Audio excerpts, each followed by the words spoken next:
Marion Sinclair has been Chief Executive of Publishing Scotland since 2008, with responsibility for program management, funding bids, policy, international publishing fellowship programs, publishing practice issues, and reporting to Creative Scotland. She has worked in publishing for more than 30 years and worked as a university lecturer in publishing before joining Publishing Scotland in 2003. Welcome to the Bibliophile. Thank you very much for having me. Lovely to be here. What is Creative Scotland? Creative Scotland is our arts council. It used to be called the Scottish Arts Council, and I think it changed its name maybe in 2010. So that's the grant making body, development body really, for culture and the arts in general in Scotland. And what does it do to help Scottish publishers?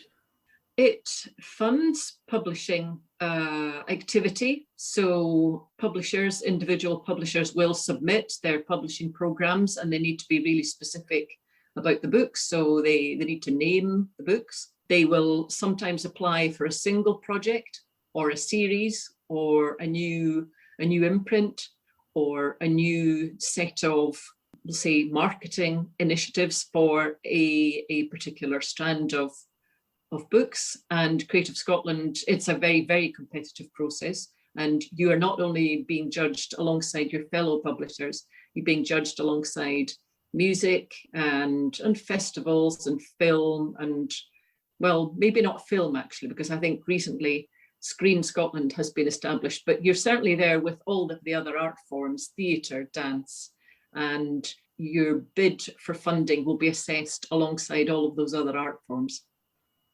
And how much does publishing get? You know, that is an interesting question. I think it varies enormously year by year, and I don't have any particular stats because actually I don't think that they look at the art forms like that. I think they do like to think of themselves as funding culture in general, and I suppose that one could go through their spreadsheets and pick them out, but I would say that literature probably doesn't get funded as much as some of the other art forms. I think probably publishing, it does reasonably well. So maybe in the region of maybe 2 million a year will be spent on the literature sector, but that's festivals, organizations, art, writers' bursaries, and publishing is simply a part of that. Now, Scotland has a venerable history of publishing and printing. I think it probably goes back to, I'm trying to think, yes, it's definitely the 16th century. So it's been going for 500 years.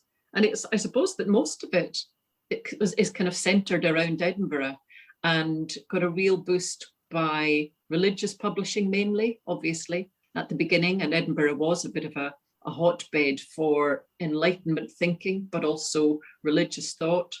And it was a kind of a hotbed for philosophy and religion and literature as well. So it's had quite a history in terms of non-fiction publishing. And I suppose that's where it started. Interestingly, the big hitters, so Walter Scott and Robert Burns and Robert Louis Stevenson, a lot of those writers weren't published in Scotland. They went to London to seek their fortune, and that sort of continues today as well. So those big names, some of whom have been published by John Murray, for example, the publisher of Ostaig, and Byron, and Byron as well. Absolutely right. Yes, yeah. So even back then, I think that the big literary names certainly sought their fortune in London. But Edinburgh was known as the city of beer, biscuits and books, or books, biscuits and beer, however you want to order that. And books in terms of the printing industry as well as publishing, and kind of known for reference publishing. So Encyclopedia Britannica started here. So reference, non-fiction, some of the biggest names have come from here: Chambers and Macmillan, Nelson, Oliver and Boyd. So reference, educational a little bit of academic. And then because we have our own separate legal system, legal publishing has traditionally been pretty strong here. The area that, well, we have very, very little of it these days is STEM publishing. We used to have a little bit more of that, Churchill, Livingston and Elsevier, but actually there has been a retrenchment of that. And we really have almost none of that left. And of course, Chambers was absorbed within Hachette, and that moved out of Edinburgh. So I think that those larger movements in the corporates and conglomerates, I guess it's the same with every country, that really has an effect upon the mix of publishing that we have in Scotland. So mainly our profile is independence, but we also have some corporates. So HarperCollins, William Collins, of course, started in Glasgow and then merged with Harper and Row. And they still have a significant operation in Glasgow. And then we've got DC Thomson, who are probably our largest publishing company. I don't know whether they sell in Canada, but they're kind of best known for the Beano, so annuals, sort of children's annuals. They would get annuals for Christmas. But they also publish, of course, one of the world's oldest magazines, the Scots magazine and People's Friend, and some really, really successful newspapers and magazines, as well as books. But they are an outlier. They're a very large outlier. Most of the profile is independent publishers. So what percentage of the publishing market is owned by foreigners then in Scotland? I would say very little, actually. DC Thomson is Scottish owned. HarperCollins, difficult to say sometimes, but that is a Murdoch owned organization. But apart from that, most of the other companies are Scottish owned. We've got Edinburgh University Press, which is our main academic publishing house that's owned by Edinburgh University. The educational publishers, one of them is owned by HarperCollins, but the rest are owned by Scottish companies. So we sometimes compare ourselves to the Scottish salmon industry. 90% of the Scottish salmon industry is foreign owned. And we always say we're about the same size and we're just as iconic, but we are mainly Scottish owned and managed. Okay, so what percentage of the books that the Scots read are published by Scottish publishers? Well, you have touched on an area here which is a slightly difficult area for us, and that is that Nielsen, who obviously collect these statistics on behalf of the industry, collect it as the United Kingdom, and Scotland is part of the United Kingdom. And we are not seen as a separate entity within that Nielsen record collecting. And it's not particularly easy to get those stats disaggregated so that we can have a look at what happens in England as opposed to what happens in Wales and Scotland.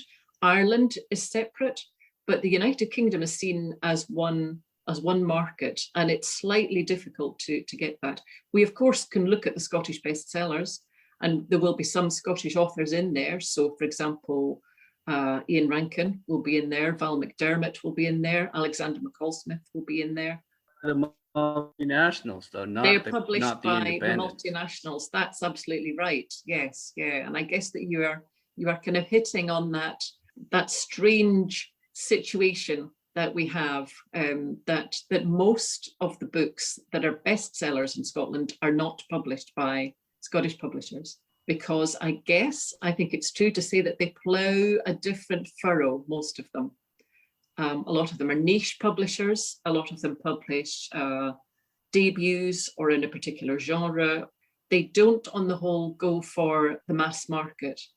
It's a different profile. It's the profile of an independent publisher. Smaller print runs, niche, with a focus on diverse voices, taking risks, those kinds of things. But they do not, on the whole, publish for the mass market.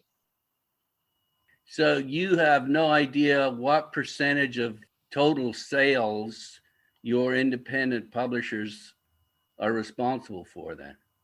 We are not great at looking at market share, but we do survey our publishers and they relate their turnovers to us. So when we put them all together, we get an idea of the turnover of Scottish publishing companies.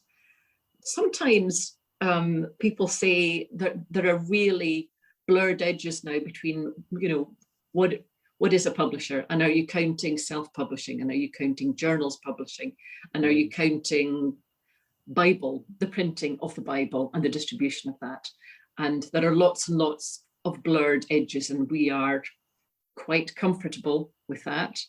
But you're right, finding that hard and fast edge to Scotland, a nation, and its publishing stats is not easy within the current United Kingdom setup.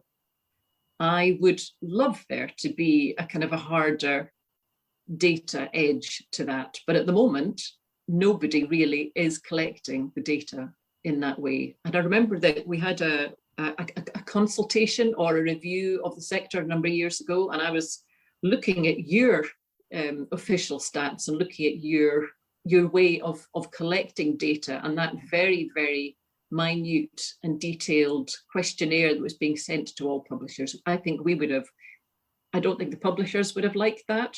It looked onerous, but from our point of view, that would have been great to have had that really concrete evidence base of data. So we have around 100 publishers and we know them all. We know what they're publishing. We know how many books they publish and roughly their turnover. And that's what we deal with. But you have difficulty comparing that to what the multinationals are up to.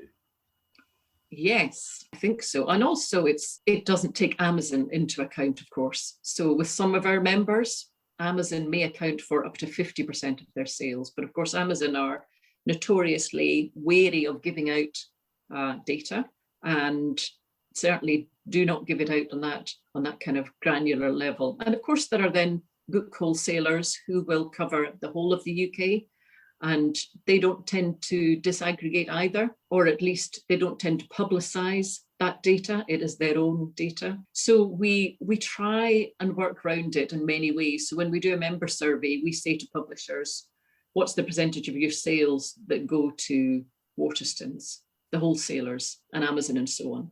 And we come at it through that side of it, as opposed to the sales. And actually ditto for library supplies. Again, it's a UK operation. So do they require the grants that they get from government to survive, most of them, or not? Yes, yeah, absolutely. Particularly in some forms of publishing, particularly literary publishing, literary fiction, novels and poetry. Yeah. I would say that some of them are absolutely, in some cases, it's absolutely vital that they get funded to do that, because they have chosen to go into a particular area, and it might be translated fiction, for example, which is very, very difficult to make a living on. And they might do a little bit of translated fiction, a little bit of debut fiction, new voices. In most cases, they will use their non-fiction to subsidize that, but actually most of them need the grants in order to really make it work. Yeah.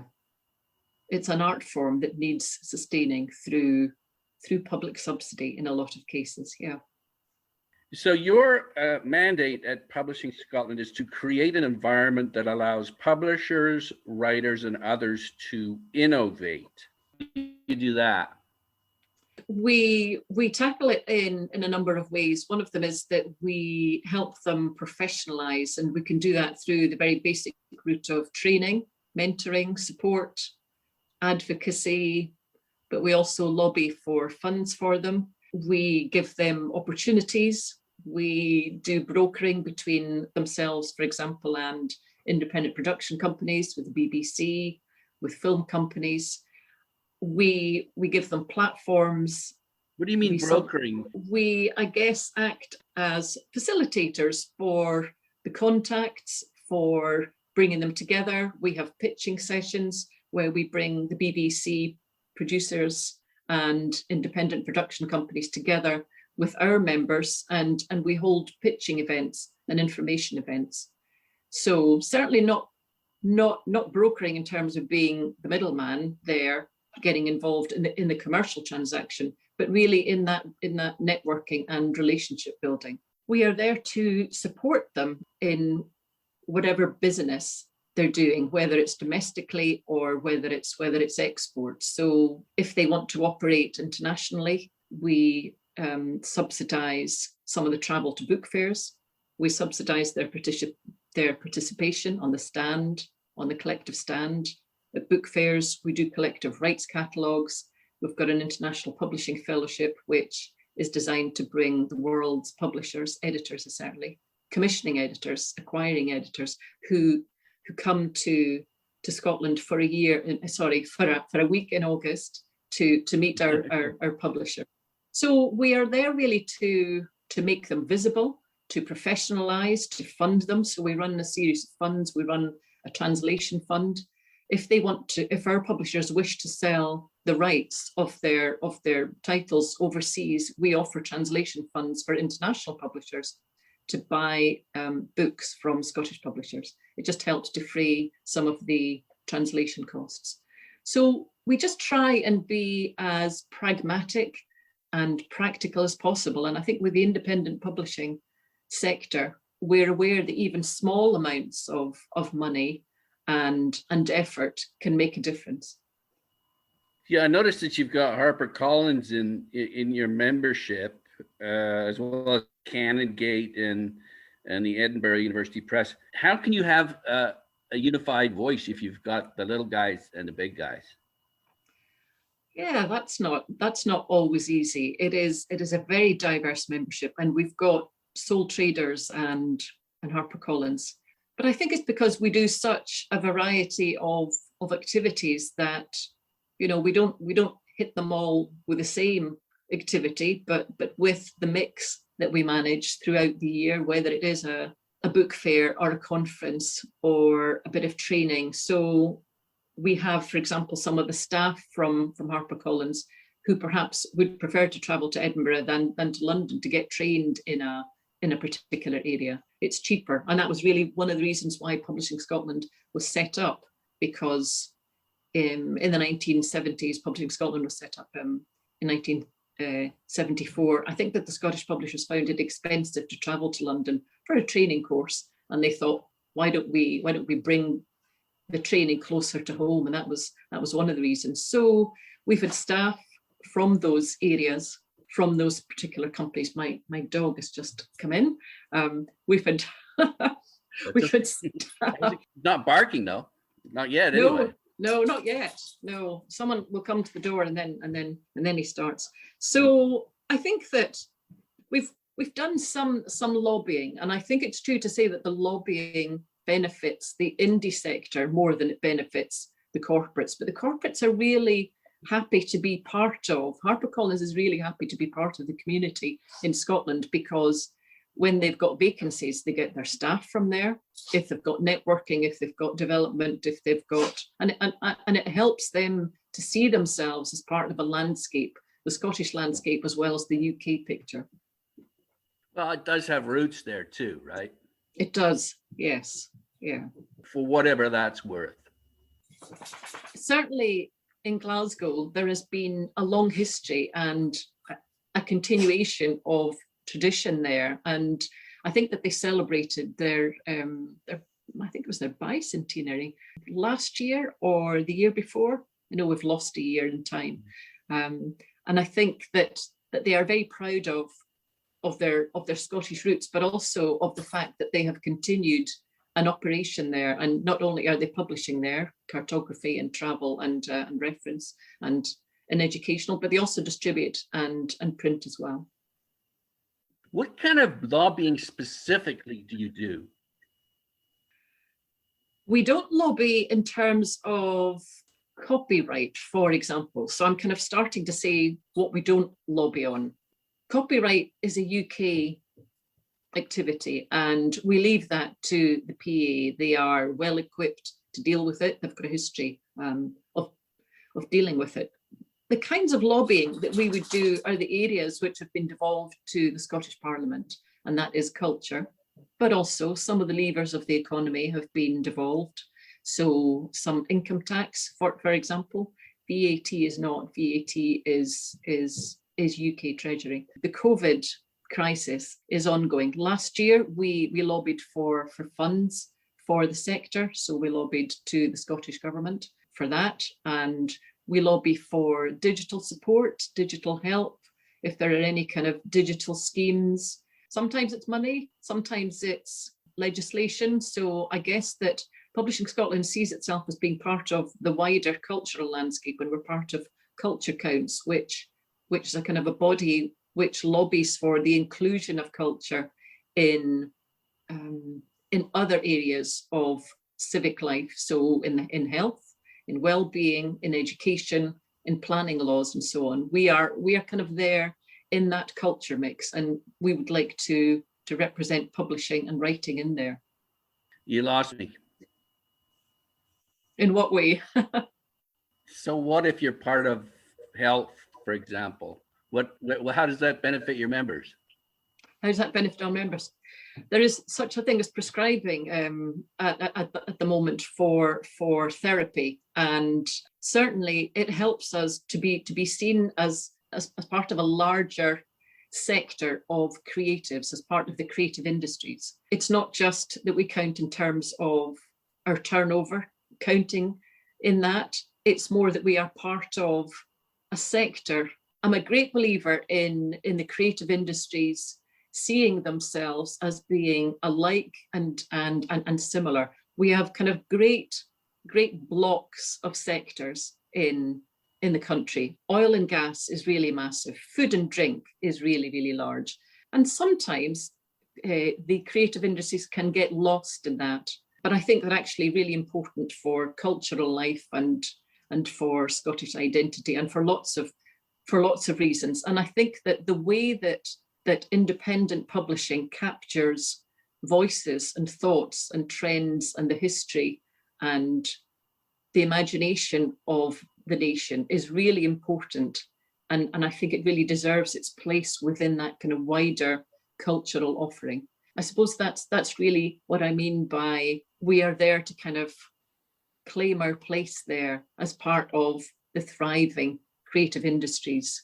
Yeah, sector, I guess. I don't like kind of overusing that word. I think that tourism is certainly something that we've been thinking about a lot recently, and maybe cultural tourism. People don't come to Edinburgh to look at the financial sector. They come to look at the buildings, they come to look at the history, they come to look at, whether it's Robert Louis Stevenson or Walter Scott. They come because there is an imaginative part of Scotland, and I think that is really amplified by our publishers. I think we help create that sense of history and culture, and the voices that we have are really important. So that's kind of really why we lobby to find our place within that cultural scene.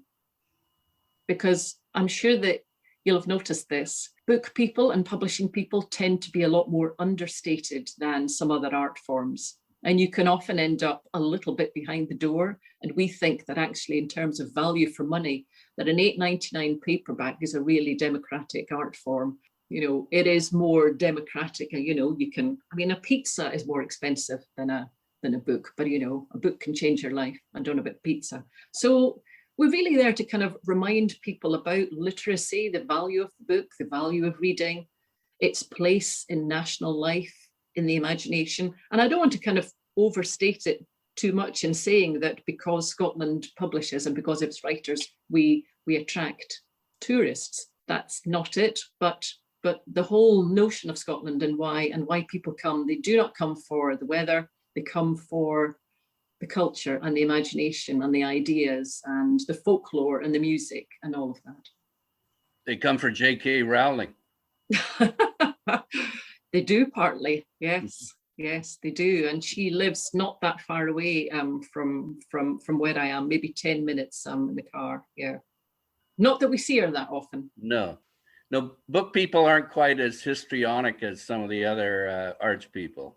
I think it's true, and particularly in publishing, because we do tend to kind of take a back seat and let our authors do the talking, quite rightly in a way. But it does mean that we don't really have the kind of the red carpet occasions. And obviously we just did the Oscars a couple of days ago. We are a lot more understated, and yet the influence of books are, they're everywhere. In schools and the libraries, they are ubiquitous as an activity. But I think that because it is a so-called legacy art form, and we've been going for 500 years, sometimes we're not seen as important as digital, as games, as animation and so on. If there's any kind of pump priming or development going on, we want to be in there as well.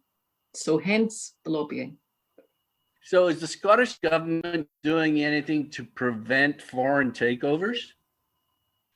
Do you mean in specifically in publishing? Yeah. We haven't really seen that much of it. So I was talking about Chambers being taken over by Hachette. Obviously, William Collins merged with Harper and Row.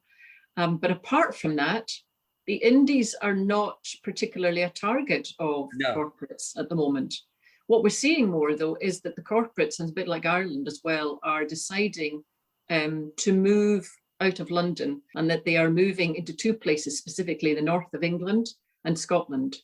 It's just one of these strange peculiarities that in London, when you say the north, you don't really mean Scotland, you mean the north of England. So they're establishing bases and offices in the north of England, but also opening up branches in Scotland. Hachette did that and then closed it down. Penguin did that about 15 years ago and then closed it down. So I'm guessing that we're not that ripe for the pickings at the moment. How does Penguin Random House's acquisition of Simon & Schuster affect you, if at all? I wouldn't say that it affects us. I think it probably affects Canongate. I would say that that a greater concentration of that literary firepower would and does affect Canongate. But for the independents, I think, as I said before, they have their own niches, and they often go for books and topics and voices that are not to be found in the mainstream. So in a way, maybe those are not their real competitors. How is it going to affect Canongate specifically? Well, Canongate are in the market for the same kind of authors that are published by the conglomerates. So I know that Matt Haig and the Midnight Library has done really, really well in the UK. It's a UK bestseller. They've got other authors that they are developing and bringing on and discovering, and they could be poached by the conglomerates, because that's obviously a factor. So I think probably that a greater concentration of power in the conglomerate market, in the multinationals, will affect them because of the kinds of books. The others, most of the independents would not look at them and go, I'm quite scared by that. Although the more generic answer would be that they, of course, are massive competitors for shelf space in bookshops. The tables will be full of the conglomerates. Quite difficult as an indie to get your book on a table at the entrance in a bookshop. It does happen, but shelf space is really, shelf space, eyeballs, review space, all of those kinds of things. Are you doing anything in that regard? In terms of trying to mitigate against the strength of the conglomerates? And to gain more shelf space for indies? Yes, we set up our own site, Books from Scotland, a number of years ago. I think probably about 17, 18 years ago. And I know you've got that equivalent in Canada, 49th Shelf. That's just more of a marketing platform. It doesn't sell books directly, but that's there to kind of curate a selection and just give it more visibility. We do our annual conference in conjunction with the booksellers, so we don't run it just for the publishers. We believe that because we're a relatively small country, that we need to put the booksellers and the publishers together for that main conference. We do pitching events with our publishers, with the festivals, to give them more visibility. Obviously, we've got a reasonable relationship with the indie bookshops and with Waterstones as well. Maybe less so with Amazon, kind of tricky people to pin down. But we're doing a project at the moment. We're kind of tackling it from the sales support side of it. Often with small publishers, they don't have a huge amount of time to spend managing their sales. They've often come from a commissioning background and they have a mission to get certain books into the hands of readers. But I think, as we know, the management of sales is really, really crucial. You absolutely have to be on top of where your books are going to, in what quantities, how you can develop that side of it. And if they're not going very well in one area, what can you do? Can you build stronger relationships? Are there gaps? You really need to keep an eye on it. So we've been doing a project in the past year because we think this is a bit of a weakness for smaller publishers. It's more than marketing. It is that kind of nuts and bolts. Where are my sales going? Where could they go? And how do I increase them? And I think that's a really, really important piece of work for us at the moment. Yeah, can you explain that? Like, what exactly are you doing? Actually, I haven't spoken about this is just a small digression, but 25 years ago, we took over a book distribution company, and Publishing Scotland took over a book distribution company that was in danger of failing over a weekend. And my predecessor went in and kind of managed to take over the operation, and it's been going for 25 years now. It's called BookSource. It's based just outside Glasgow, and it distributes for about 100 over 100 publishers. It's a really kind of practical example of what we do. In terms of the sales support, we have a dedicated person in Publishing Scotland who has a sales background and who coaches the publishers on sales techniques, sales management, sales data, analysing data, business relationships, gaps, crafting the ideal advanced information sheet, analysing sales, looking at BookScan, looking at other forms of data, and just in general having a more entrepreneurial view of selling, maybe saying, I know that it's very tempting to kind of spend your time commissioning books and working on how they look and feel, but actually you need to think that it's just not feasible anymore for you to kind of publish books and hope that they will do well. You need to have a real proactive sense of how to push those sales and how to craft your messages and your sales pitch and your social media, and the way that you deal with wholesalers and the way that you deal with libraries, and what do you do with export. So just a series of kind of practical sessions on information and just being able to be more confident about pushing in those areas. And I think that is a really, really important. I think it's important that small publishers have to see themselves as being ultimately responsible and not thinking, actually, I'm just going to send that out to my reps and it's their responsibility. It is very much the responsibility of the creatives within the publishing company that the books sell. Did that make sense? Yeah, but I want more specifics. Like, do they help them write a catalog? Do they help them show the reps how to make the right kind of pitch to the ultimate booksellers?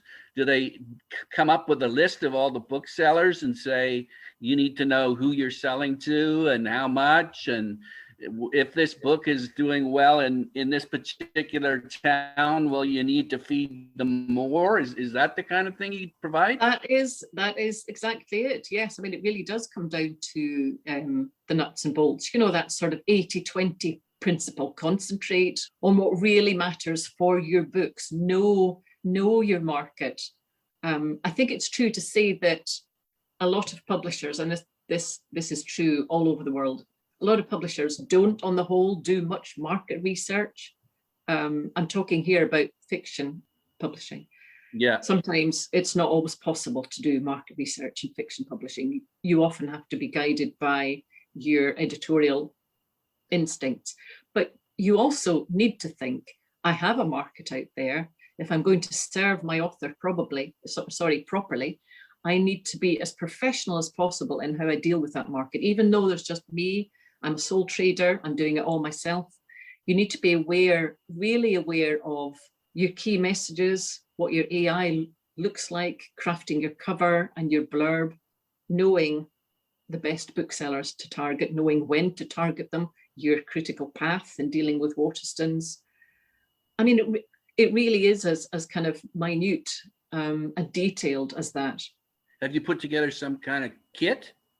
We are preparing a sales dashboard, which I know sometimes it's just better to look at it digitally, where you can feed in some of the parameters, some of the sales parameters, and it will give you a kind of an idea of how your sales are doing, as opposed to it being paper-based.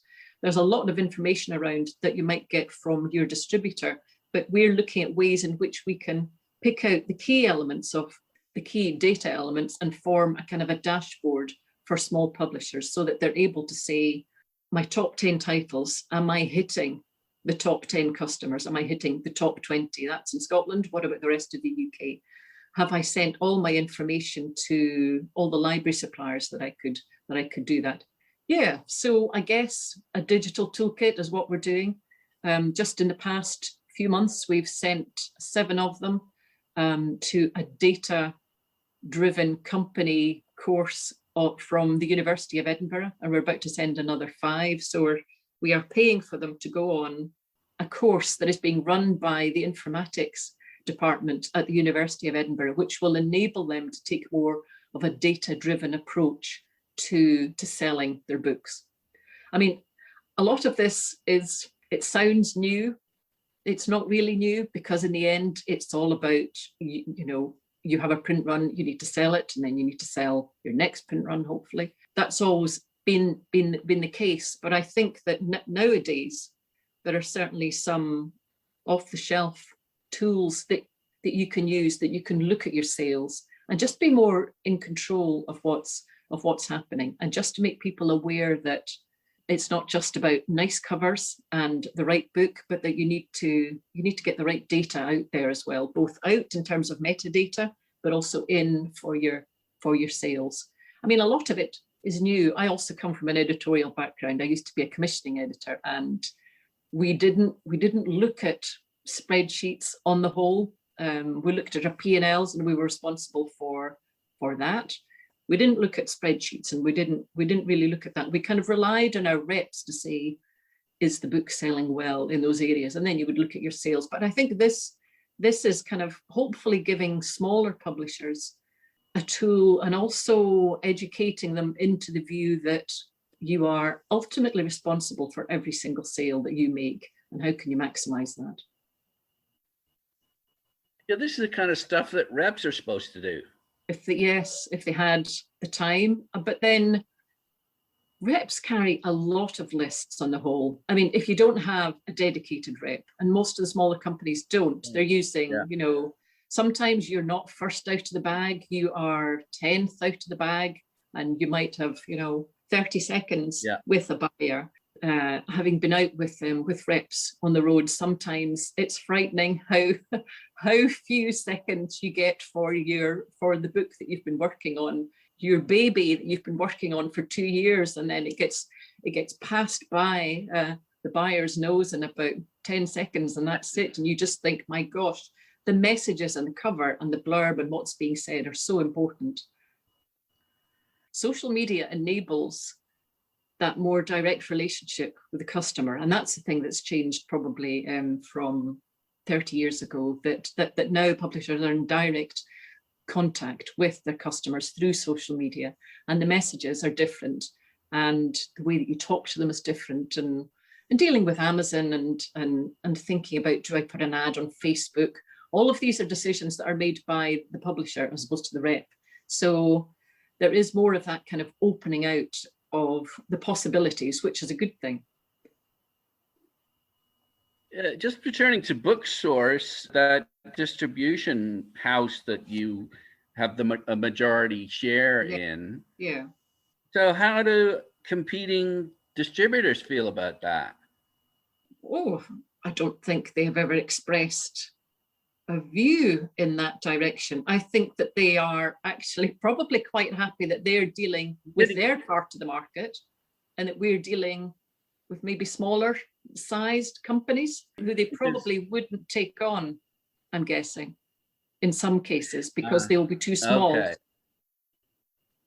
I see. So they're not going to gripe about the fact that you've got government funding and they don't. That's right. But the government funding doesn't go to BookSource. BookSource washes its own face. And indeed, in previous years, it used to give back a dividend to Publishing Scotland. But it's really important that BookSource makes its own turnover, and we don't subsidize it.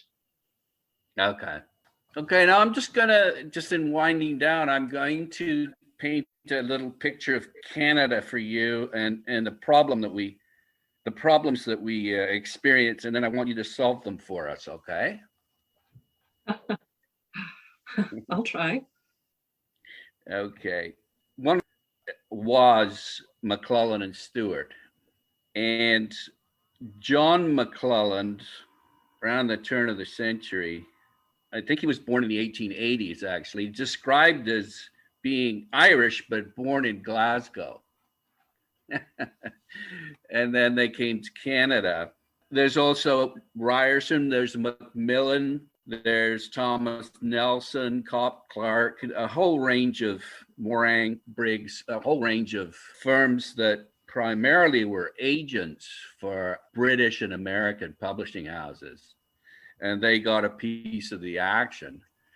And slowly, some of them got into publishing Canadian, like McClelland and Stewart. Now, these companies either went broke or they were bought out by American firms, or in the case of McClelland and Stewart, they were basically handed over for nothing to the big multinationals. The reason that I contacted you in the first place was there's concern that's being raised about Penguin Random House hiring Simon & Schuster. And together, those two companies represent well over 50% of the market, Canadian market. And along with HarperCollins, it's about 80% of the market that's foreign owned. And government ignores its own policy of encouraging Canadian ownership of domestic publishing. So, I mean, it sounds like we've sort of got a similar setup, really, other than we're actually supposed to be a country, and maybe you'd like to be a country in Scotland, but you're not. Well, our members are certainly on all sides of that political spectrum, and we tend to steer very clear of that independence question. We're also a charity, so we definitely keep out of politics. Scotland is a really small country compared to Canada. So you're what, 37.8 million, and we're about 5.4. And I know that in recent years, we have started to look at other countries who are our size outside of the English-speaking world. So it might be Norway, it might be Denmark. We kind of look towards Scandinavia, and without getting political about it, people say, could we do this? But of course, the thing that unites us is the English language, the thing that unites us with you, as well as being part of the Commonwealth, of course. So English language publishing is a juggernaut, and I have a feeling that Canada is being flattened by it, and Scotland are just to some extent slightly flattened by it as well. But you know, London is one of the preeminent publishing centres of the world, London and in New York, and in a way we coexist with London. Are we flattened by London? I guess that on the whole, we don't try and compete. We don't do genre fiction. We can start off a crime writer like Ian Rankin, but then they will head off, of course, you know, and being massively successful. And we start off with new voices. But I suppose that we do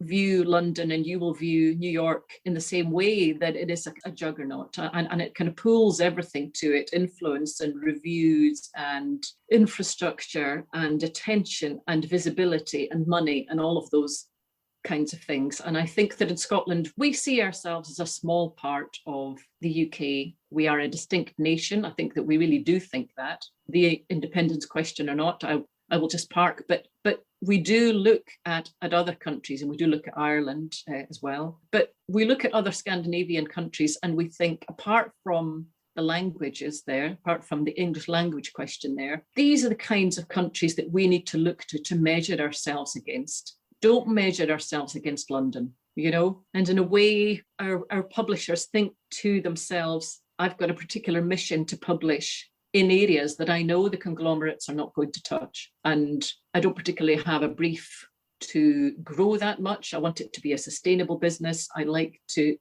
feel that the books that I'm publishing make a difference in my area, but I'm not going to take on Penguin. I think that probably a lot of independent publishers think that way, that actually you're almost on a parallel track and that you don't try and tackle London conglomerate mass market publishing, international publishing head on. So it's a question of having different voices, diverse voices, newer voices, taking risks, publishing in areas that you find have been neglected in the past through the dominance of the English language and the English language monoglot English language, which doesn't tolerate other languages very well, which doesn't like other languages existing alongside it. That isn't a political point. It's more of a kind of a historical point that, you know, English has tried to crush other languages in the UK. And so you have Gaelic publishers, you've got French publishers in Canada, you've got First Nations. And in a way, I suppose that the way that we see ourselves in Scottish publishing is we would like to be bigger. We would like to be bigger in scope and scale, more genre, definitely better sales, more growth, but we don't tackle London head on. And I think probably that the English language is the cause of that. And it's not really geography. We're in the north of Britain, doesn't matter.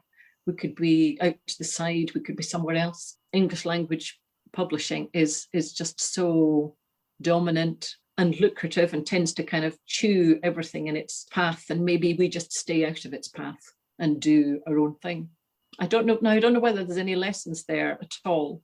Probably none, because every nation is different. But I think that's probably the way that we see it.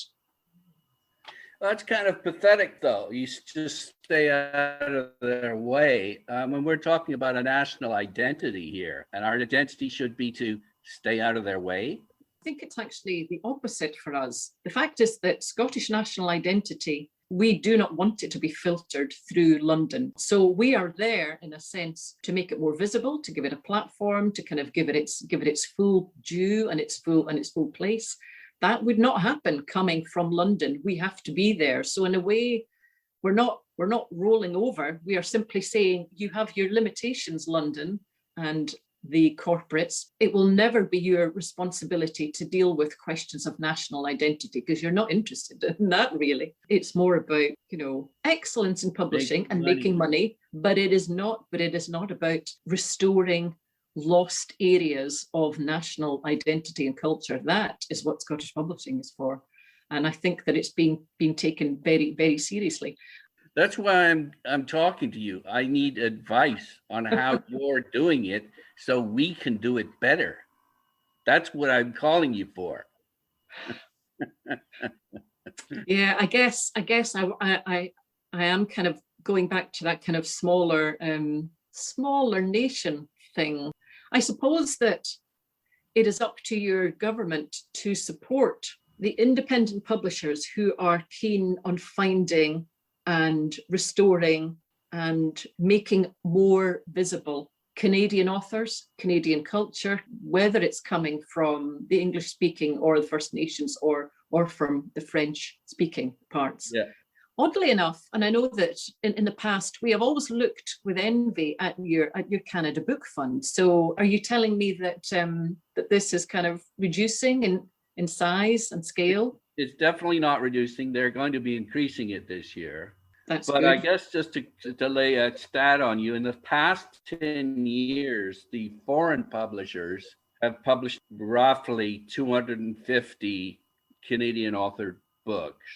Now, I'm getting this from an article by Ken White, who's the publisher of a small company called Sutherland House. And the number of titles that they've imported annually, is over 16,000. So the multinationals are expanding their highly profitable import business while keeping their domestic program just large enough to ensure that the independents don't amount to anything.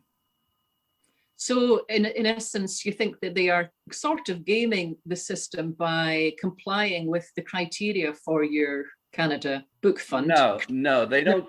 They don't get any of that fund. But what they're doing is okay. The foreigners don't get any of that. But they basically have the money to attract any decent Canadian author who's got a broad appeal, and that's what's happening.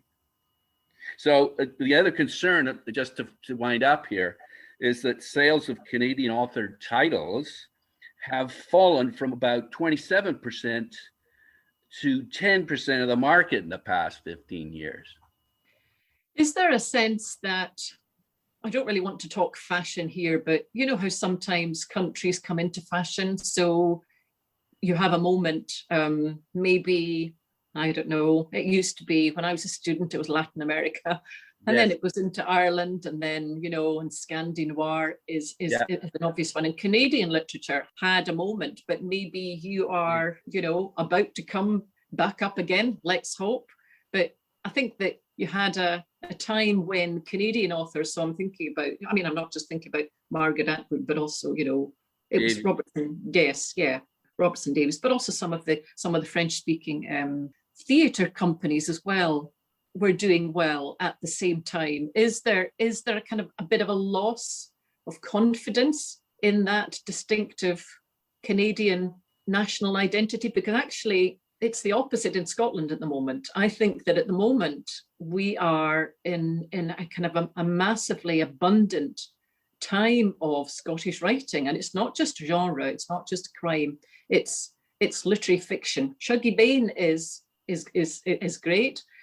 And we were really, really pleased to see him win the Booker last year. But in a sense, he is the kind of trailblazer, but there are lots of people coming in. It's a really strong period for us at the moment. And I don't know whether it goes along with a certain, it isn't really political confidence, it is a cultural confidence. And I think in terms of writing, it's really strong at the moment. And if you're a good writer in Scotland, on the whole, you may well get picked up by London, but that has always been so. I was talking earlier about Walter Scott and Robert Louis Stevenson and all of those who are being published from London, and they had agents in London. But the kinds of voices that are coming out from Scotland at the moment, and a lot of them are coming out in terms of working class voices, we just have a kind of stronger tradition of that perhaps than is coming out from London publishing houses at the moment. So there is confidence, and the areas that people are looking at, they're looking at crime. Scottish crime writers are doing well. We look at nature writing. We are looking at, I suppose, society, interrogating the class system. A lot of these things are coming out of Scotland at the moment. And when I go and I do a lecture to students from the publishing degrees, I say that when I started in publishing about 33 years ago, that it was a great time then, but actually now is a golden age of an abundance of talent and lovely bookshops and events and platforms and literary organizations and festivals, so that a lot of our publishers are experiencing, a lot of our indie publishers are experiencing a growth in their sales year on year. So if I take our kind of core of successful indies, so I'll say, you know, with more than, say, 10 members of staff, they have seen their sales increase year upon year. They have seen their visibility increase year upon year. And we are all, in a sense, surfing a wave of confidence in Scottish writing at the moment. It hasn't always been there. There have been some, I mean, the post-war period was utterly bleak. I think it's taken really from the late 80s and early 90s, and certainly the company that I used to be working for, Polygon, which used to be part of Edinburgh University Press. We published, you know, James Kelman and Alison Kennedy and Janice Galloway and James Meek and Alexander McCall Smith and Ian Rankin started off with us, and it was good then. But actually I think now is a really, really great time to be a Scottish writer. The Scots are reading the Scots. Yes, but I think other people are reading them as well. If you are good, you will tend to be picked up by a London publisher, but maybe you'll get 2 or 3 books in from your Scottish publisher. Yeah, I think they are. Okay, so just last question. How do we get that vibrancy back? What would you do if you were the Minister of Heritage in Canada? I think that I would look at what is distinctively Canadian that is not being handled by the conglomerates, and I think there will be a lot there that will not be. But in a way, it is giving the writers visibility. So we have over 55, I think, book festivals. The rise of the book festival has been very, very clear in the past 20 years. Yeah. And yet readership among Canadians of Canadian books seems to have plummeted, and foreign domination of our publishing sector is as great as ever. I mean, it's a real issue here. So, I mean, I've painted a glowing picture of it, and the glowing picture is accurate, but it's not the whole picture. Our publishers, of course, would love to retain their very successful authors. We would love to retain them within the industry, but as we know, it's really a matter of marketing budgets and prestige and money. That really, really strong nexus there, which is just so strong. International networks. Yeah, absolutely. I think in a way there has been a sort of a cultural or a sense of Scottish national identity which has grown, and maybe yes, that the piece. So it comes from out with the publishing world. Yep. I think it's strong, and it is conveyed by a sense, and I hope I'm not being too political here, but that we are pulling away from the rest of the UK, specifically possibly from England, from some parts of England, in terms of how we think and how we align our thinking. And the more that we pull away and start aligning ourselves with other parts of the world, and I think looking beyond the rest of the UK, if we can't compete with London, bypass London and just go to the rest of the world. So that was one of the reasons why we started our international fellowship, to kind of say, we know that people come to London, to the London Book Fair. They don't often make the trip to Scotland. We need to attract them there and just say, you know about London already, because, whatever. Come to Scotland and see what there is that is distinctive. We take them to Edinburgh and Glasgow and the Highlands, and we have dinner in Walter Scott's drawing room and Robert Louis Stevenson's house, and all of these really, really lovely things. And I hope give them a sense that there isn't a homogenous UK, there are parts of it. And in a way, I think you have to fight against the homogeneity of things, but that has to come from more than just the publishing industry. Yeah, what we need to do is to reinstate the Committee for an Independent Canada. There. Thank you so much for sharing your thoughts and giving us a good sense of what's going on in publishing in Scotland. It was a great pleasure to talk. A great pleasure to talk to you too. We feel really warmly towards Canada. I mean, it's not that, we don't love other areas of the world, but I think there's a kind of a strong bond between Scotland and Canada. And it's not just a historical bond. There is more of a sense there. It's difficult to know. It's a little bit of history, a little bit of family connections, but also we are, in a sense, also in bed with an elephant in a way. So I think that we get that. Yeah. Well, it's funny, just on a personal note, I had one of the most delightful 2-month love affairs in my whole life in Edinburgh. So I feel very, very close to Scotland and the accent. Good. So thanks for sharing. Good. That's good. It was lovely. Thank you very much for giving me the opportunity to talk about Scottish publishing. I love talking about it. And I think you've asked some very, challenging questions, some that I hadn't been asked before. So thank you. Very good. Marion Sinclair is the Executive Director of Publishing Scotland, which is publishingscotland.org. Thanks again. You're very welcome. Thanks, Nigel. Bye. Okay. Bye.